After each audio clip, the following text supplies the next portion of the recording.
Argentina একটি দক্ষিণ আমেরিকার দেশ যা তার সমৃদ্ধ সংস্কৃতি, বৈচিত্র্যময় প্রাকৃতিক দৃশ্য এবং ঐতিহ্যপূর্ণ ইতিহাসের সাথে পরিচিত।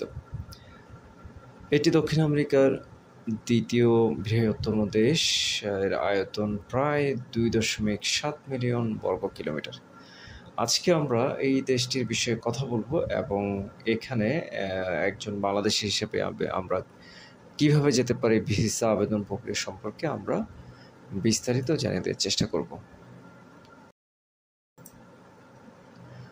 আর্জেন্টিনার একটি এমবাসি রয়েছে এবং এমবাসির ঠিকানা হচ্ছে plot 50, road number 23, first floor, block B, Banani, Dhaka. অর্থাৎ বনানী সুপার মার্কেট ঠিক অপোজিট পাশে এই আর্জেন্টিনার একটি এমবাসি রয়েছে। সেখান থেকে কিন্তু সরাসরি ভিসা প্রসেসিংয়ের কাজগুলো করা হয়ে থাকে বাংলাদেশি নাগরিকদের জন্য। এখন আপনি যদি আর্জেন্টিনার ভিসার জন্য আবেদন করতে চান তাহলে যে এই রিকোয়ারমেন্টসগুলো রয়েছে সেগুলো আমি সংক্ষেপে আপনাকে বলে দিচ্ছি।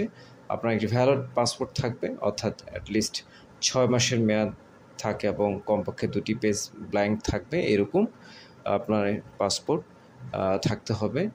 সাথে আপনি সদ্য তোলা 2 কপি 4x4 সেন্টিমিটারের ছবি জমা দিতে হবে এবং একটি ভিসা অ্যাপ্লিকেশন ফর্ম যেটা কিনা duly signed by the applicant সেটাও লাগবে।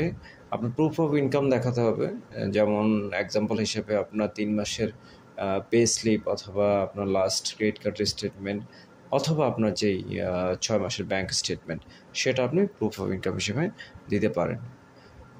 সাথে আপনার রাউন্ড ট্রিপ রিজার্ভেশন লাগবে। তবে এমবাসি থেকে যেটা বলা হয়ে থাকে যে হচ্ছে যে টিকিট বুক না করার জন্য ভিসা পাওয়ার পূর্বে, আর হচ্ছে যে আপনার হোটেল রিজার্ভেশন অ্যান্ড ট্রাভেল ইটাইনারির কপিটা লাগবে, সেখানে জমা দিতে হবে এই ভিসা আবেদনের সাথে।